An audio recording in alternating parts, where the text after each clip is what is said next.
Good morning, folks. Hope you are all well and you've enjoyed a bit of virtual moving around tables and finding lots of people. I hope you found lots of people you didn't know to talk to. I think I was in 3 conversations and I've met you all, but that's slightly par for the course. But fab all the same to kind of see some different people this morning. Just waiting for all of our speakers to join me on what we would call the main stage. So hi to Morris and William. Morris, nice to see you again. We were on a table together, and William, very, very nice to meet you. Hello. So much for joining us, and Liz too. Great. Okay, so we're all sorted. It's brilliant to have so many of you on with us today, and for some of you, it will be the very, very first time you've used Slingshow. So thank you for taking the time to come on and do that first slot and a bit of networking and just a bit of feeling your way around using the platform. We will do this first session as it were a main stage, so we'll have a few speakers just to kick us off, challenge us a little bit and just get our kind of thought processes and our inspiration going before we go into our breakout sessions. When you registered for the event, you chose which of the discussion points you wanted to get into a group and talk about. So those will be facilitated for you. And then after that, we've got some more networking and a chance for you just to have some more conversations and meet up with some people that maybe you've not had the chance to connect with in this early session. So I think enough from me. I'm going to do a little bit of a welcome and then we'll get things moving. So for those of you that haven't met me before, I'm Allison Henderson. I'm CEO at Dundee and Angus Chamber of Commerce. And the Chamber has been working hard, like many of you, to adapt itself. When we, at this time last year, when we all thought we might have 12 weeks of disruption, it might, I'm looking forward to hearing William's story because we were watching the story in the East and thinking, well, surely we could just take all the best bits of your practice around the pandemic and we'll not make, some of the same mistakes because we can learn, can't we? And it'll all be over quite quickly. And I remember I was doing budgeting with the Chamber Board. And I was doing we might have 3 months of disruption, or maybe I should do a 6-month budget update because I probably won't need to do that. And then here we are, 13 months on from remote working in the UK, coming out of lockdown again, which is fantastic. We were just talking in my last group there about the fact that obviously Scotland has just come out of level 4 into level 3 this week. We can now all go and shop to our heart's content. And many people were queuing at 7 o'clock yesterday morning, desperately waiting for the big stores to open so they could get in. But then we were all booking outdoor spaces, hospitality spaces, so we can go and meet up with our friends. And then the Scottish weather decided to take a really bad turn. And it's not going to be that nice all week. However, I know that all these hospitality venues have all got cover, they've all got umbrellas, and I don't think that's going to put off many of the people I know that are already just desperate to get out and see people. So it's a really good week to be doing this. But I think what's important about this event and what we want to do going forward is that it's just the start of a conversation. In fact, it's kind of the middle of a conversation that I had with Liz, which I'll kind of tell you about a little bit later when I introduce her. But the point of this is that over the last year, the Chamber has been working really hard to support businesses. Many, many businesses have been experiencing real difficulties, but there's also been lots of businesses that are absolutely flying. If you're have innovated or have taken e-commerce on as a new channel to reach your customers, or you're in a digital business and you can't bat away your customers fast enough because they're just desperate to innovate and do different things. It's been such a challenging year, I think, for everybody. Whether it was a good challenge or a bad challenge, we've all learned an awful lot. And the Chamber started their very own economic indicator work. And we'd always done a quarterly economic survey as part of the Scottish and British Chambers of Commerce work. But we never did anything ourselves with our local data. We used to get a report back from them with our branding on it. We didn't really do an awful lot with it. We sort of pushed it out a little bit, but we didn't really invest in that. So what we decided to do was to invest in some work with a local economic partner.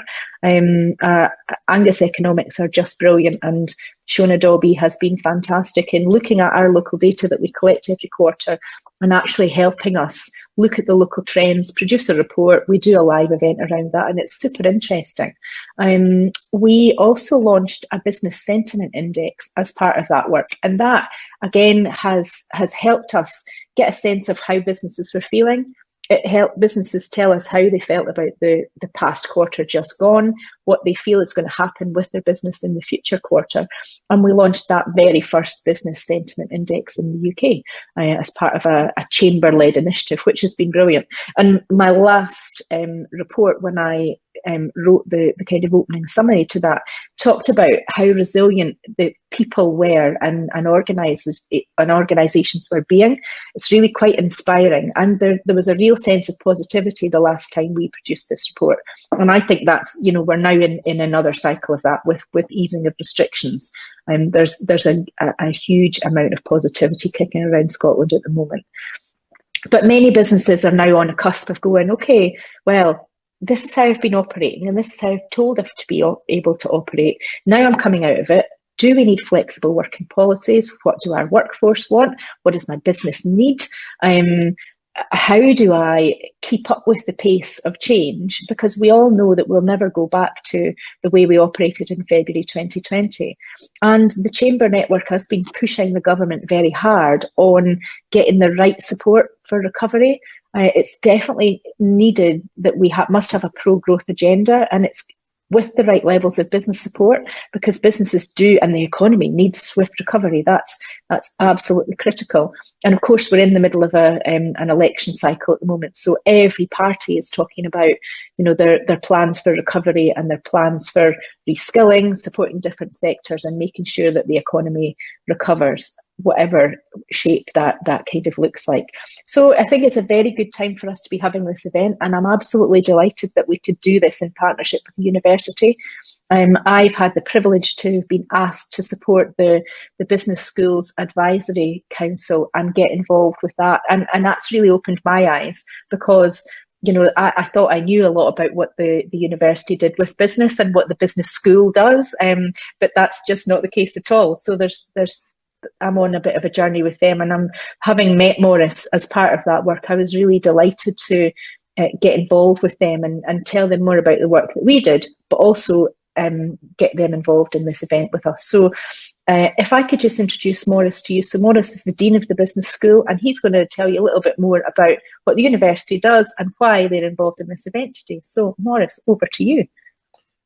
Thanks a lot, Allison. And well, first, very pleased to be part of this event, Allison, and for the business school to be working along with the wider community. So I think that's really fantastic. And with the chamber, and actually the sentiment index is really unique. That's a fantastic initiative that can help us move forward. I was asked to mention a few things about myself, so people say, oh, this is the Dean of the Business School, this is who he is, and just talk a little bit, very briefly, I know I have 10 minutes, about some of the initiatives that the business school is taking.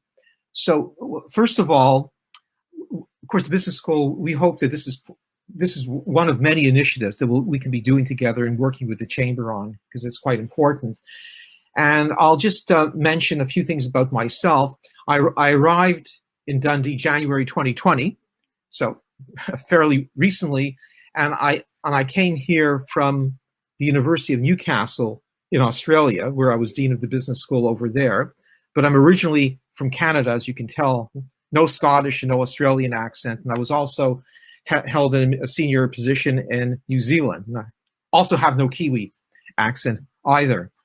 So since I got here, the business school has become now an independent entity. So it's independent, full-fledged business school, so people should know that. And this culminates with the university policy to set up an independent business school to help the whole university move forward and also help the larger community move forward in terms of growth and development. So this is, and I think it was officially, we became truly, completely independent just a few months ago. Overall, the business school in Dundee is the fastest growing business school in all of the UK. It's the fastest growing business school in terms of student numbers, mainly international student numbers, because of course there's a cap on home students. And also in terms of hires, we've hired over the past year, this is in spite of the pandemic, over 20 staff. So we've grown quite considerably. And this will help us, we hope, build up our programs and help us interact better and support our local community. And of course, attract more international students, which is what feeds the growth of the business school and the university. And with all these international students, it provides a lot of income flowing into the city. And we hope, and we know that is what will also help local businesses in terms of the hospitality sector, but also buying stuff in clothing stores, shoe stores, and things like this. Now, in terms of some of the objectives of the business school, we're working towards, and this is what the university would like, to be one of the the top business schools in the UK and one of the top business schools in Scotland. But what actually that means in practical terms, we're working towards improving our performance with regards to teaching excellence. We're already very high in that area, delivering a high quality education, improving our performance with regards to research excellence, but also making more of a reputation, because we do a lot of great stuff, but very few people know about it. And that's really one of the problems with Dundee. A lot of great stuff happening here, but not enough known. And that damages our rankings, which means we can't attract as many students as we would like to attract and as many faculty as we would like to attract. Now, just briefly about myself, then I'll talk in a few more points about the business school and its various and many ambitious objectives. Well, first, I should say that I'm a first in family university graduate. So, and I graduated from McGill University in Montreal, Canada. And I should say that people have, I don't know if people heard of McGill University. It's a pretty good university, but it was founded by a Scot who was a leading force in the Canadian or international fur trade. So he donated this huge block of land in Montreal, and that's where McGill University is located, with a big endowment. And so that's a Scottish connection, which I never knew about until as I got older. I said, oh, McGill, Scottish, and did more work on the fur trade.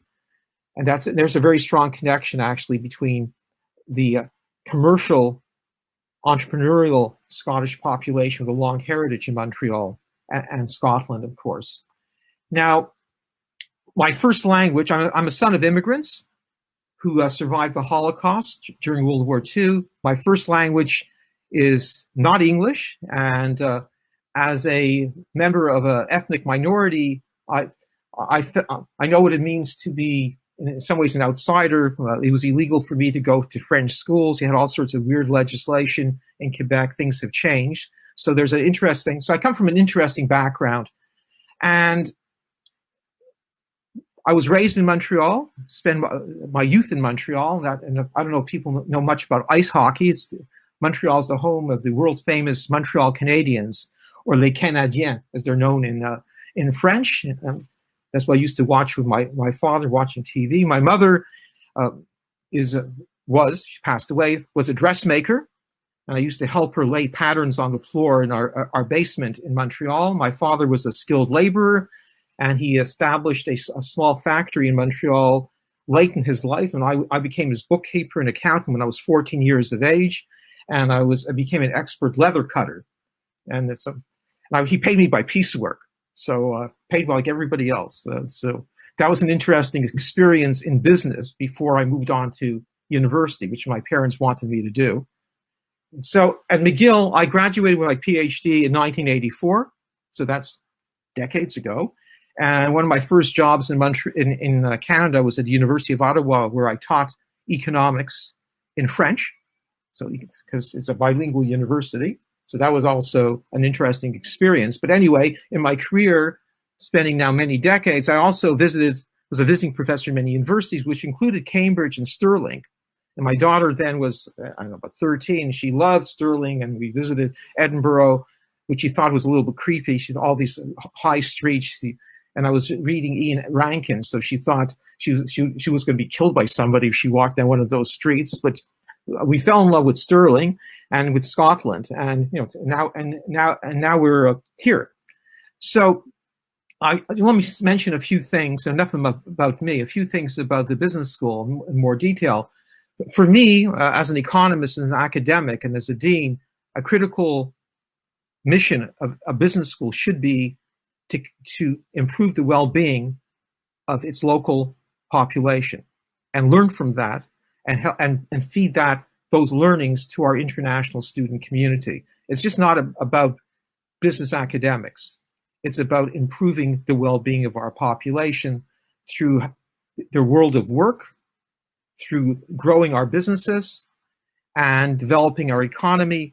And for example, and of course in Dundee, one of the highest rates of deep poverty in Scotland, if not in the UK, serious problems which I think the business school needs to help to contribute to fix and to improve. So we see ourselves in the business school as very much embedded in our communities and working with our stakeholders. And we look forward to working with the chambers and with others, helping Dundee come out of the COVID crisis. And I know some businesses are doing really well. Some businesses are on the margin. Some businesses have great potential to move forward, but they need help to move forward, to move past that trigger point and to do great.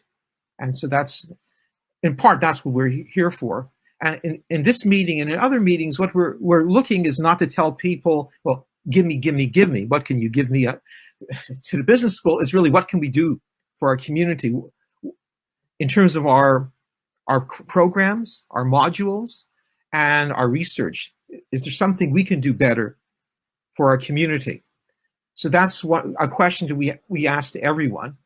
And that's one reason we established an advisory board, so we can have that interaction as we move forward. And a business school without an advisory board and a connectivity to the larger community is a problematic business school.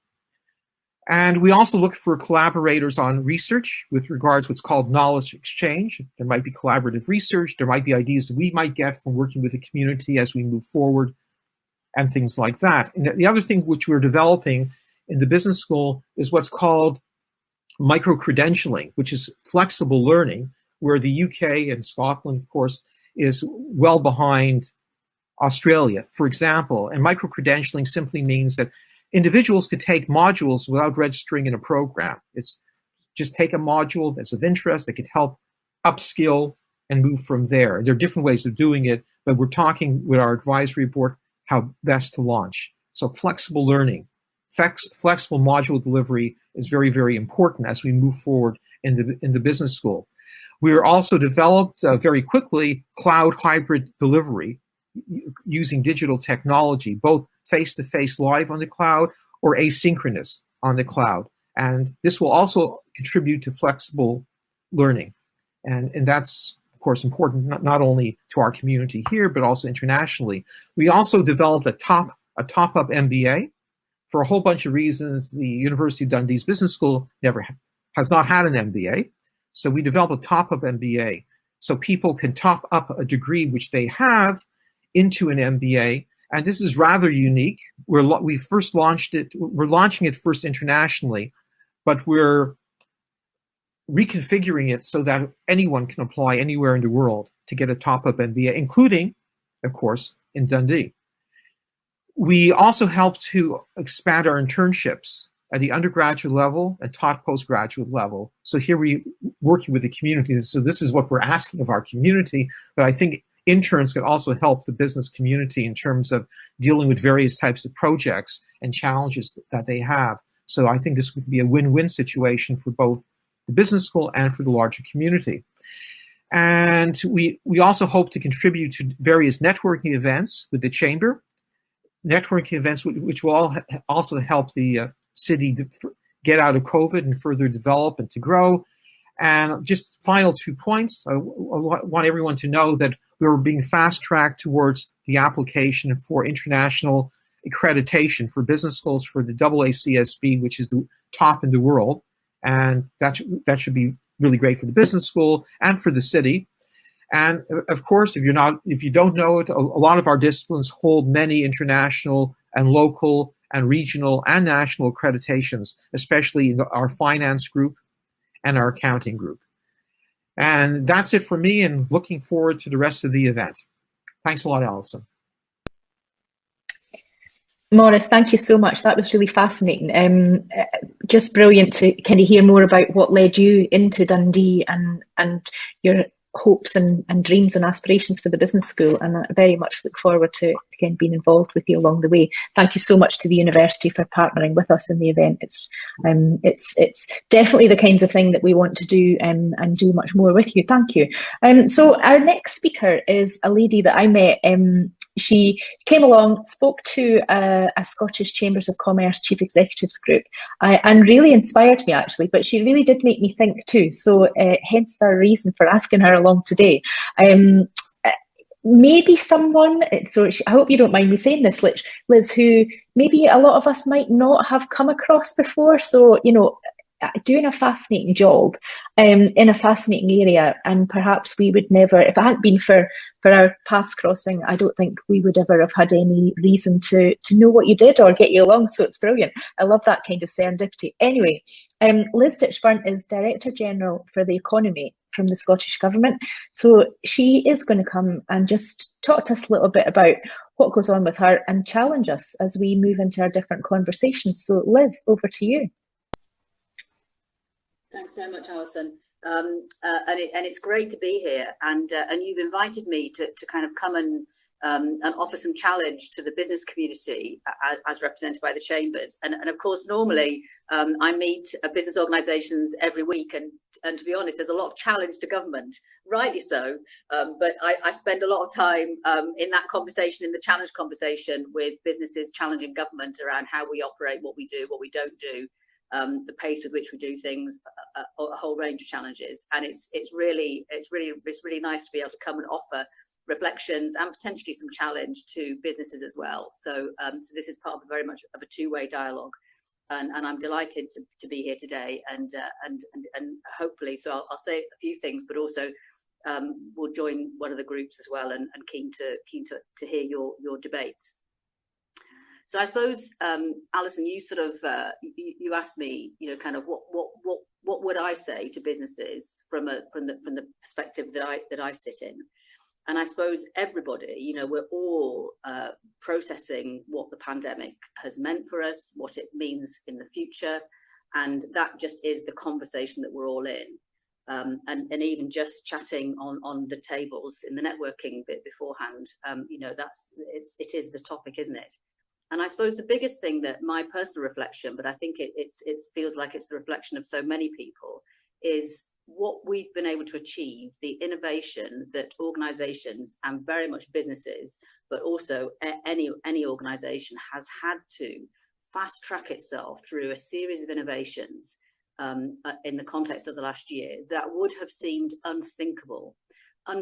So it has turned the unthinkable into the kind of thinkable and the plausible and the realistic. And I think that's for me the biggest thing, the biggest reflection, and a real asset that we should think about. And that's what I want to talk about today. And the forms of that innovation, you will all have your own version of that. You'll all have your own stories. Obviously, so many people have experienced a rapid change to working patterns in terms of working from home. But there's been huge amounts of innovation as well in product and market. So manufacturers who refitted themselves entirely to move into PPE, hand sanitizer producers, obviously the distilleries kind of very rapidly turned around so that they could produce alcohol-based hand sanitizers, restaurants that have produced home dining kits. I mean, you know, they're everywhere. You will have your own examples of them, but the level of innovation and the pace of innovation has just been quite extraordinary. And I think, you know, if you think about that first period where we were all learning to work remotely, I mean, things that we probably would have put a 1 or 2 year change program around in normal times were being achieved in days or weeks. So I think, you know, the innovation muscles that we've all had to exercise are in better shape than they've ever been. And that for me is just something really, really, really big for us to focus on. And we've always known that innovation is one of the successes, one of the key ingredients of success. And so many organizations, including business, have really honed those innovation skills over the last year. So the question I suppose I wanted to come to is, so what might you want to direct those innovation capabilities at in this new world? And I want to talk about 2 or 3 things. The first thing I want to talk about, and interestingly, actually, Allison said, in the sense of the breakout groups, that there's been less take up for the net zero group than any other group. And I'm astonished by that, because I'm going to put that at the top of your list. And let me see if I can make the case for it. So net zero is going to change. The net zero targets that governments are setting themselves is going to change everything. It will change how we move about. It will change how we heat our homes. It will change how our food is produced. It will change how our industries operate. It will change everything. Our lives will change as a result of climate change action. And I've been around this stuff for many, many years, but I think this is it is now going to happen. It is an inexorable set of changes that mean that we can kind of have some planning certainty, actually. So unusually, you have timeframes, legal targets. So Scotland obviously has said net zero by 2045, but other countries are all doing their own version of that. And it's very unusual to have that kind of predictability and timeframe and set in law that gives, as a business, gives you a planning horizon that you can really think about.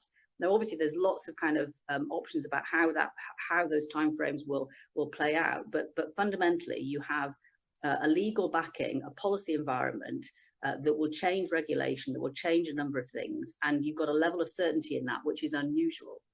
So that's point number 1.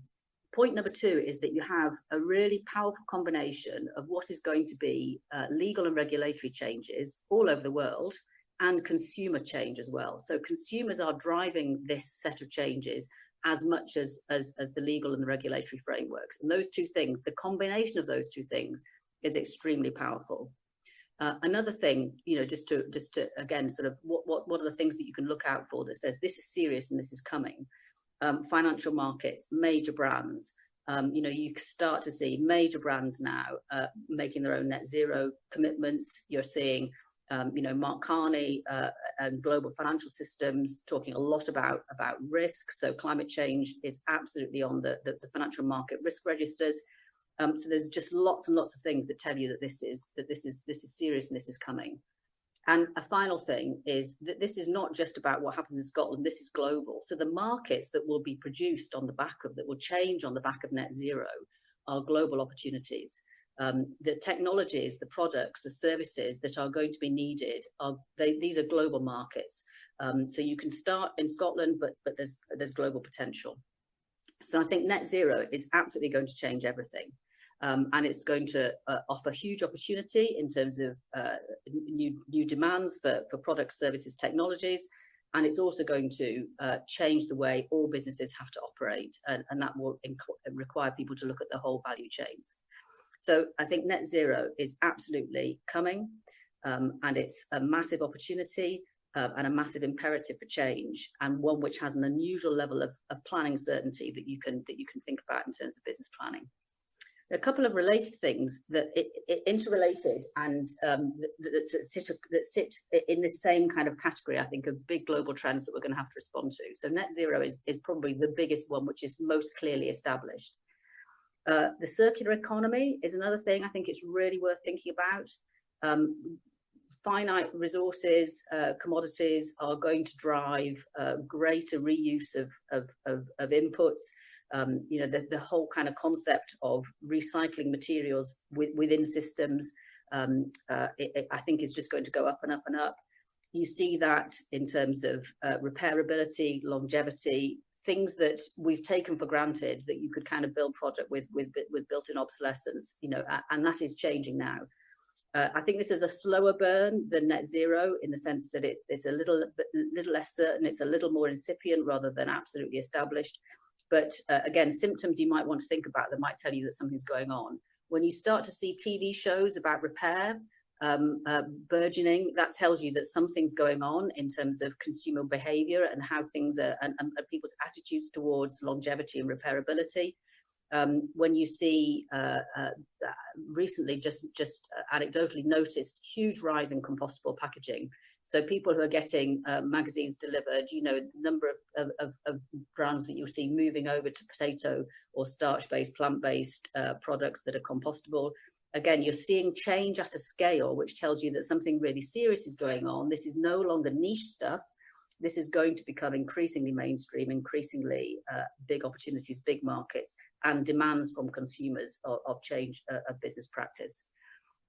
And then the third one I want to call out in this category, which I think is even more incipient, but is absolutely also going to come, but probably it's a bit less developed, is biodiversity, and what the big biodiversity challenges mean for the planet, and what that means for all of us as businesses, as public sector organisations, whatever. And obviously, you may well have seen the David Attenborough stuff, but I think just you're going to see more and more and more focus on biodiversity, and a recognition that you can't solve climate change in ways that then damage biodiversity. So these things have to be, these different opportunities, different challenges have to be faced together. So there's a sort of, that's three things: net zero, the biggest one; circular economy on the up and coming through; biodiversity will come, but probably less developed in terms of what does it mean for how we operate. Those are three things that I think are really worth thinking about. And they're important because they create opportunities for business. And they also would change the demands on you as a business, and the expectations on you. So that's number one. Number two, and I'm not going to say much about this because I think William Lau is much more of an expert on it than me, but I just want to at least mention it. The changing nature of work. Obviously, there are huge debates going on in society about what is work, where do we do it, what does that do for the kind of places we have. So whether that's people debating kind of buy local, stay local, 20-minute neighbourhood concepts, what the role of cities are if people are not commuting. You know, there are some really big things going on, and you see change already in house prices. You're seeing kind of differential change in different areas, which tells you again that something big is going on. I personally, I'd be really interested to hear, William. I personally think this one is very hard to call currently. Will we go back? You know, will we never go back to anything that looked like pre-2020? Will we go back to more of that than we sometimes think? I think there's a lot to play for here. I think it's much harder to call. And again, you don't have that kind of planning certainty that the legal frameworks around net zero give you. But clearly there's big things going on. Clearly there are big societal debates. Clearly economies are changing. And that will again mean different products, different services, different markets, different opportunities, different risks. So definitely one to think about, but looking forward to hearing from William. The third set of things I wanted to just talk about briefly is skills. So two things to think about by way of context. We focus a lot in the public sector system, or have done historically, on kind of new entrants to the labour market. So, you know, kind of whether it's college or university, but sort of first school leavers and what they do at that point. I think we know that most of the people who are going to be working in these businesses, the net zero businesses, the ones that are changing as a result of all of this, they're already in the labour market. So it's a lot more about reskilling and upskilling as well as new entrants, but absolutely reskilling and upskilling is a massive part of it. We don't, I think, yet really know how will EU exit play out in terms of movements of people and migration patterns. You know, there's a lot of uncertainty still around that. So the answer to skills is not necessarily going to be mobility. We don't know. We don't know how that will play, what ways in which it will work out. So skills and the skills your businesses need, and how you reskill, upskill, and how you get people from the market with the right skills, I know is something that many businesses absolutely focus on. I think you can see that obviously we're in the middle of an election, so there's uncertainty. But you know, it looks as if everybody, whatever party, is looking at continuing major public investment in skills. So you're looking at a major publicly financed skills system, whether that's colleges, universities, or more flexible kind of learning. But I think what I'm interested to challenge you on, I suppose, is what's your own role and your own agency as businesses in helping create the skills that you need. There's a couple of examples that really stick with me that I've seen over the years. FISAB, the Financial Services Advisory Board that works with government, has done some phenomenal work at basically working out, particularly on the back of some of the increases in jobs in the west of Scotland from some of the major banks, looking at where we're going to get these people from in the labour market. How can we provide flexible learning that take people with transferable skills quickly to become job ready, and partnering then with training and learning providers to develop bespoke materials that actually provide what businesses need at scale. And I think those kinds of partnerships, so I think hearing Maurice speak was also really inspiring, because the kind of ability of businesses to be strategic about your future skills needs, to partner with providers, to think about what you can do yourself, to think about how you can collaborate and work together. I think there's a huge opportunity to get more out of the public investment by the way you combine that, by both shaping and forming that offer that's publicly funded, but also combining it with your own investment and finding the best way of doing that. So I think skills is a really big one. And then finally, resilience. I think resilience as a concept is something that everybody's talking a lot more about, and rightly so. We've obviously, the world is going through a massive shock in terms of the pandemic. People have been kind of worrying about pandemics for a very long time, but we've kind of got away with it for a long time. A lot of the things that we thought would turn into big pandemics didn't, but this one has, and it's really taught us, my goodness me, how fragile and how vulnerable the world is to things like a global pandemic. And so kind of understanding what that kind of shock might mean in the future, understanding weather-related, climate change-related shocks is another thing that's going to be, we know there's a high level of volatility. All of these things, other big economic trends, all of these things point to resilience being a quality that you want to invest in. And again, really interested in your own reflections as to what would it mean to invest more in business resilience? What would it mean to have businesses and organisations that have higher levels of resilience than we might have always seen in the past?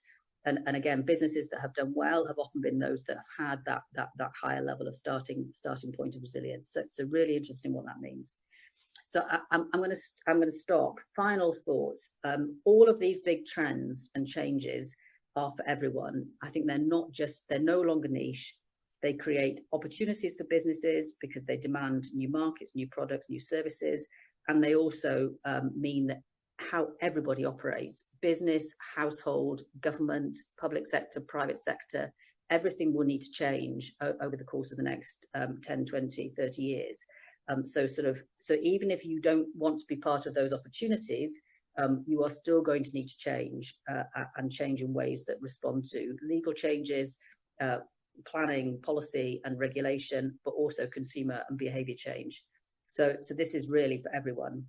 If I were to offer you, those of you who weren't inspired to join the Net Zero group, if I were to offer you one document that you might want to read, the Just Transition Commission, which was a group of people led by Professor Jim Skee, to look at what does a just transition mean, i.e. how can you do climate change action in a way that works for economies, for individuals, that tackles inequality, how can you make all of that work together? It is a very, very good readable read, and it has great case studies in it. So I think if you want to kind of set your creative juices going, I really recommend it. That's a great read, really recommend it, the Just Transition Commission report. And then on biodiversity, which is this slow burn thing, there's a brilliant report by Partha Dasgupta called The Economics of Biodiversity, which is a harder read, it's a bit more dense, but really recommend it again, because it helps people think about what is it that we're seeing globally and what role might we as businesses want to play in that. So I'm going to stop there, Alison, but thank you very much. Brilliant, thank you. And I hope you couldn't it didn't look like I wasn't paying attention. I've written so many notes. Just for the Chamber as a business, for the Chamber as, you know, the centre of a community, helping to inspire others. There's lots for me to take away, which is exactly the point. So thank you so much, Liz. I do really appreciate you coming in. So without any further ado, I'd like to invite William to come on and share some of his experiences. So in my running order, we're calling this "What Can We Learn from the East?" So not much for you to live up to in terms of a challenge there, William. But, you know, I think it was our brief when we were looking for a speaker here was someone connected with the university, someone that can help us explore what happens next, you know, based on experiences of the pandemic, but, you know, just running a business and how you're finding it, plus all of that placemaking expertise that comes along with you. So I'm really, really looking forward to hearing you, William. So over to you. All right. I thought it's easier. In the last minute, I decided to put together a set of PowerPoint to tell you about the COVID situation in Singapore. After a prelude introduction, I will be sharing three things. Number one, what happened in Singapore during the lockdown and how long, and the restriction here. Number two, what happened to my business. This is according to Sarah's good idea, to personalize a little bit. And number three, as country recover, what has improved, and update on a business such as mine, which is representational to many SME. So just in case some of you may not know where Singapore is, it is not uncommon to think that Singapore is in part of China, but not really. We are quite a distance away from China. From London to Singapore is about 10,800 or 13 hours if it is a straight flight. If it is not a straight flight with a flight stay over, it probably will be about 17, 18 hours. And Maurice is from Australia. I hope and I think that he would have stopped in Singapore while he was flying to London.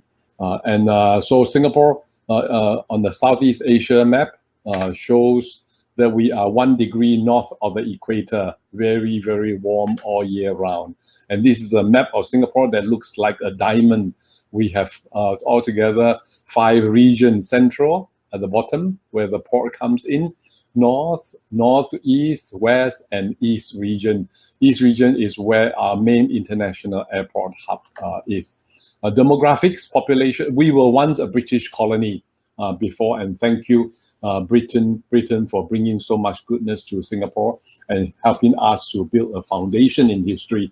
Population is 5.7 to 5.8 million. Size, we are about 728 kilometers square. London is 2.5 times bigger than Singapore, by the way. So you can tell how small we are in a physical sense. Density, we are the 3rd most densest nation in the world. So it is not very good for COVID, really, right? When we are so many people together here, 8,200, almost 8,300. In the last few decades, we become more known to the world. And today, many articles and many organizations has actually voted Singapore as the 1st most competitive economy. Sometimes some organization put us 3rd, put us 5th, but it is not uncommon to find us as one of the top competitive and most friendly nation to work in. Second, IP protection, we are amongst the top in the world. And third, thanks to our good governance, we are the 3rd in DGP per capita now, and 4th wealthiest country, and the 7th world's best city in the world. And here you cannot have any bubble gum. The government will come after you and put a fine on you. And we are always sunny and warm all year round. So what happened to Singapore? How did the lockdown happen? The first case is in 23rd of January.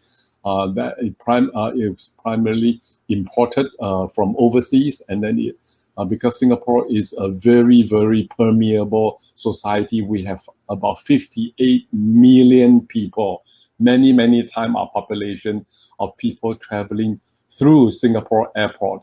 And then the local transmission started in February and March of last year.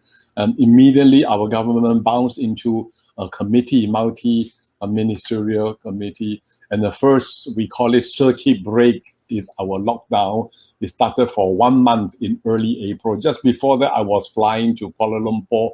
My wife in business was flying to Taiwan. My daughter flew to Japan. Almost every month we'll be flying out into the region.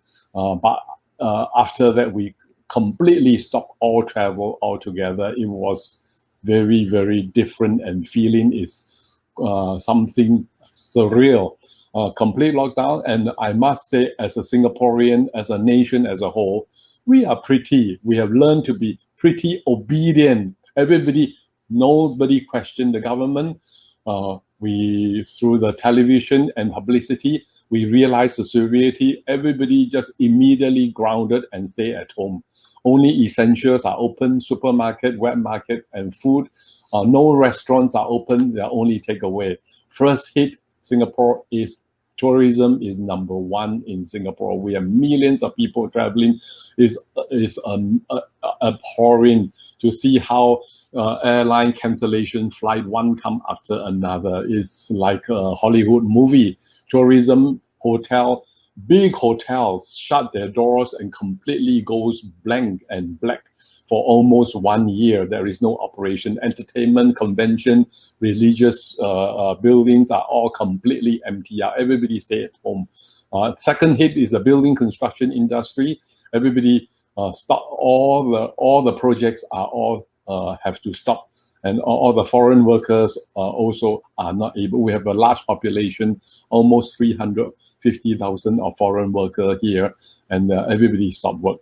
Second circuit break extend for 1 month.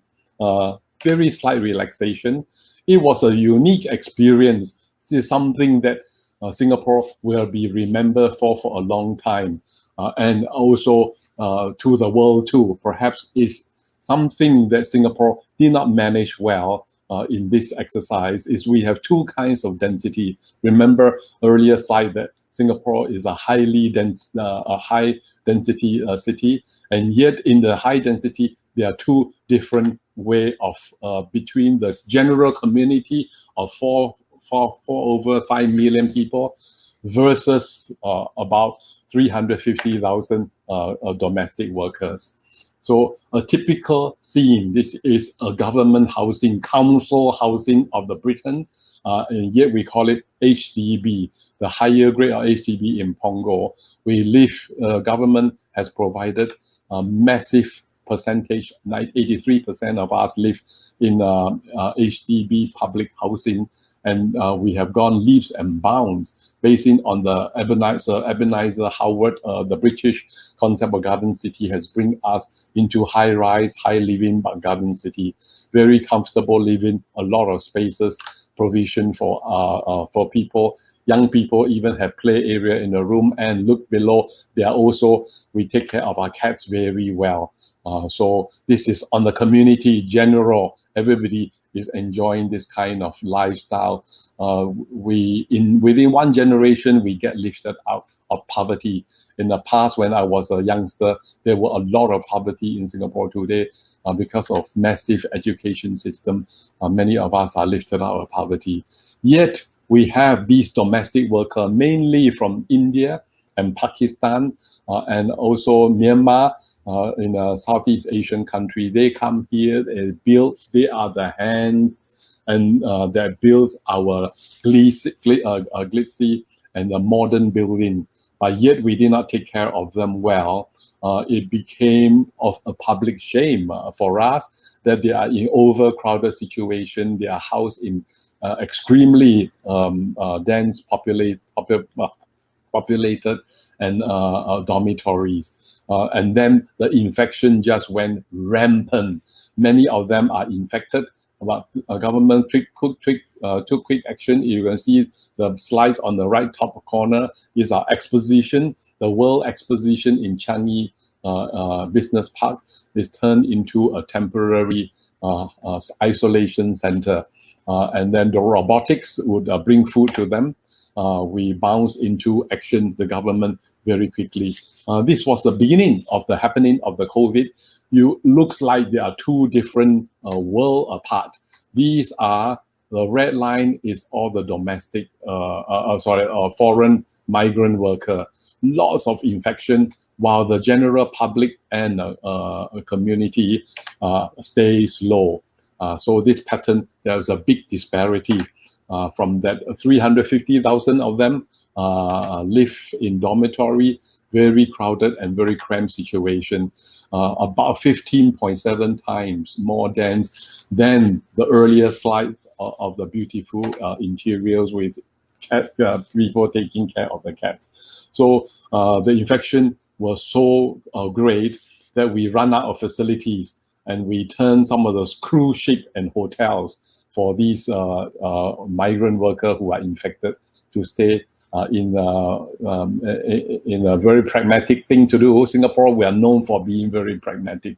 They are idling, so the government strike a very special rate to put them inside there. And then we are bouncing back to now providing a lot more temporary, a lot of government buildings that were not used, immediately mobilized as a short term, and in the long term, they are also housed at various areas across the islands. And then we are reducing, having quick build and then a longer term build. Currently, the standard of living for all these foreign dormitory migrants worker were 4.4 meter square per resident, and then now improved to 6 meter. And generally, even the toilet provision and the sick bay, there's a lot more provision for them. In the interest of time, I think the computer is very strict, so I better don't go into too much detail. Number two, what happened to my business as an example of SME? Over the 35 years of career after graduating from Dundee University, I went to America for my master's degree before coming back to Singapore. I run a practice, private practice. At the peak was 25 person, and mainly in Southeast Asia work. And since then, in the last 10 years, business was not easy. I have downsized my business. But in the course of running an office, I needed a premise to operate from. So bought 2 conservation shop house, and today become the owner and the landlord to collect rental. And the third business is, in the last few years, I've actually ventured back into UK in property investment and healthcare business, because your pound exchange rate has become favorable, and in our real estate has gone astronomical. We are comparable to some parts of New York, London, and Tokyo. So therefore, with a cost advantage, we are able to invest in places like UK, outskirts of Liverpool. It was a full lockdown. Our office was closed for more than 1 year. And as SME, most of our business meeting amongst ourselves and with governments are all cancelled. We have lost some contracts. Colleagues are all on Zoom call and WhatsApp. And because we have tenants in our shop houses, 8 tenants to be precise. Some of them lost 30 to 60% of the revenue. So this is part of life here in Singapore that happens. And then what happened to my business? How long did they work? Personally, as a family, there are some interesting things. We have 3 children. Immediately overnight, all of us stay at home, and we had the most wonderful 1 year of being so close with our 3 grown-up children. They are all young working adults, and the all-time low expenses. We were chalking up lots of American Express and Visa card, and all of a sudden, there's hardly any expenditure for credit card, no restaurant, no shopping mall. For the daddies, it's really great because it really help us to save a lot of money. We only go to the wet market and go to supermarket, and many supermarkets are all having empty shelf. People are grabbing as if there's a wartime. So I started to bake bread, buns, and cake, and I became pretty good at it. And we eat early dinner. And when I go out to the street, I'm amazed There are lots of public buses and MRT are still running, and they are completely empty. Not even one passenger. The transport system are still running. So 2 shophouses in the downtown. Out of 8 tenants, we have 3 of the tenants actually stopped the rental, and they stopped paying us for the 10 months. 1 pub and 2 offices, and the pub became defunct even up till today. So government give us some grant, very little, but nevertheless it was some 1 month of rental in terms of property tax rebate, and we also granted a rebate to our tenants. As a company recover, what improves, what happened after that? It is still very slow recovery. We expect for the next 3 to 5 years, we call it a new norm. And we also hope for a good life to resume again. So we now go into phase 1, phase 2, and phase 3. Now actually we are into the 3rd phase, generally quite liberal. We are able to eat in a restaurant now. We're able to go to a shopping mall, but everybody stay 1 meter away. But no large gathering. No large gathering. Many weddings are called off. Church congregation that can sit 5,000 people. There are only 100 persons in the church congregation here in Singapore. Our Prime Minister Lee Hsien Loong gave very, very clear guidelines on what are the things to do. And generally, as a society, I must say that we give a lot of respect to our government. Perhaps we may not fully agree with all their policy, but when it comes to this kind of national crisis situation, everybody just fall in line.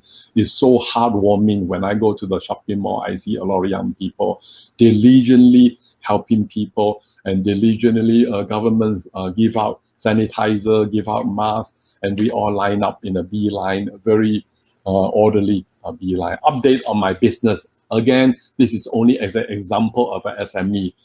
As an architect, my regional work is still very slow to recover. Thankfully, I already downsized my office before COVID, and we are still living on cash reserve, negative cash reserve.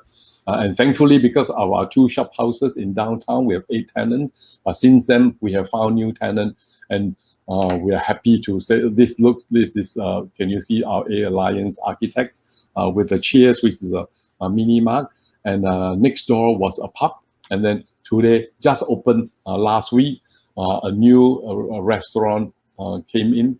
And this gentleman who is with us, he is half Indian, half Australian, and he is so charismatic, and he is so much, and his food is fabulous. So there's new beginning. And our enterprise in the UK, and we tap in, and I understood about UK.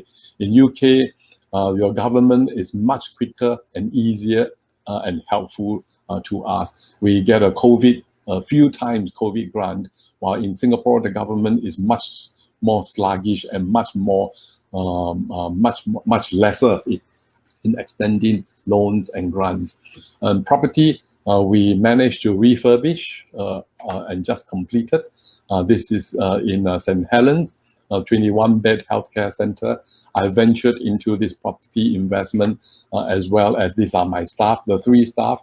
And in the coming 3 to 6 months, we'll be employing up to 30 people to run the healthcare. So in the future, we also aim to perhaps scale up to 20 to 30 centers in the UK. Perhaps this is one way that we hope we are giving back to the British people. In the center is my partner, who was my intern from Singapore. He has settled down here in Singapore. These 2 are not his girlfriend. These 2 are our key people in our healthcare center. Any changes in business approach? Are staff still working from home? Yes, many of us are still working home. Even large company, Facebook is here, Google is here. Only half of the staff go back. My daughter worked for Changi Airport Group, which is a very large group. She only goes back to office 2 times a week, and they do most of the call from home. Any advice for company? I think the best way is just to stick in there and continue to bear with it. And I'm glad to know that UK government has very strong social help grants and COVID loan. And another way is for a lot of people have changed job. temporary or otherwise, and do something else so that at least it brings food to the table. We all believe good time will resume soon, and then and when a good time comes and when we make new hay, remember we must manage our wealth. We must diversify our investment into a different basket of eggs. Any advice for the young people? I noticed there are a lot of young people down here. And a piece of advice from me, after 30 years of working, is as you go along, it is good to, this is also business school, to build up multiple sources of income. You may get a job. You may have a basic salary. Don't spend them all. Budget yourself well, and reserve some money so that you are able to, with this extra money, you can invest in property, stocks, share to generate cash flow. And we find UK as a very interesting market because there's a lot of difference between an unrenovated compared to a renovated building. So there's a good appreciation. So if you can pool, if you don't have enough money, pool a few people together, and then you can raise enough fund to invest, and then in future to have wealth creation. Last bit is back to Singapore. We look to government, and government helps a lot. And URA, Urban Redevelopment Authority, is the one who is in the frontier and very active in urban planning guideline. Because of COVID, we foresee that because land use is, according to our government, land use is built on building sustainability and resilience. And the planning should be flexible to allow adjustment and to make changes according to the need. A few things that are coming up is we will see that coffee shop and restaurant needs a lot more room apart, and personal mobility devices also should be catered for. There should be a more temporary change of use. So in final few slides, I want to share a little bit of Singapore, our tiny but modern cosmopolitan city nation. So I foresee a lot of building will be repurposed. Our CBD area is getting desolate on the weekend, so planning regulation needs to be relaxed. Empty offices we need to remodel into residential, and some of them already become we live, we work, and in line with our CBD incentive scheme. So a little bit of our downtown to entice young people and others as well to come to Singapore. We have gained a very high tourist spot in the world. That was Merlion, our icon of Singapore. And then this is our downtown, where the Gardens by the Bay, with a huge, two huge glass dome to house literally hundreds of thousands of plants. We are only second to London. London, I think the botanical greenhouse, and then these super trees are very enchanting and like basically to attract all the tourists. And if you come to Singapore, you will first stop in our international airport called Changi, and right next door is this big mega structure of because Singaporean, we like nature, we like waterfall, and behind the facade of the waterfall, if you look carefully, there's a big shopping mall. What else but to relax and to shop? And that is being very Singapore. Thank you very much. Brilliant, William. That was really fascinating. Thank you so much. Could you maybe just stop sharing your screen for me? Would you mind? Okay, I need to know how to get through that. Good question. It's got a stop. Have you got a little stop sharing window? Oh, pardon me, technology. That's all right. Yeah. It's down here, I think. That's it. Okay. Fabulous. Thank you so much for sharing your experience, and brilliant to see that you're investing in the UK too.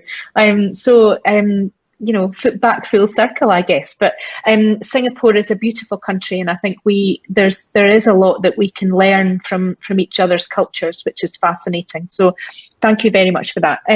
Just a bit of time for me to do my thanks, a bit of a wrap up, and there is a little bit of time if people do want to hang around and kind of catch up with anybody you didn't get a chance to in the previous networking. But massive thank you to Maurice and the university and the School of Business, and to Ailsa and to Sarah for working so hard between our two organisations to get us all organised and get so many people on the meeting today. Brilliant to have Liz and William come in and just talk to us about their experiences, to share some of their thinking and inspire our sessions. I'd like to say a big thank you to those of you that facilitated the breakout rooms. I'm sure the discussions in each of the rooms was really as fascinating as the one was that I took part in. We had some really great things to share and lots of things for us to take away.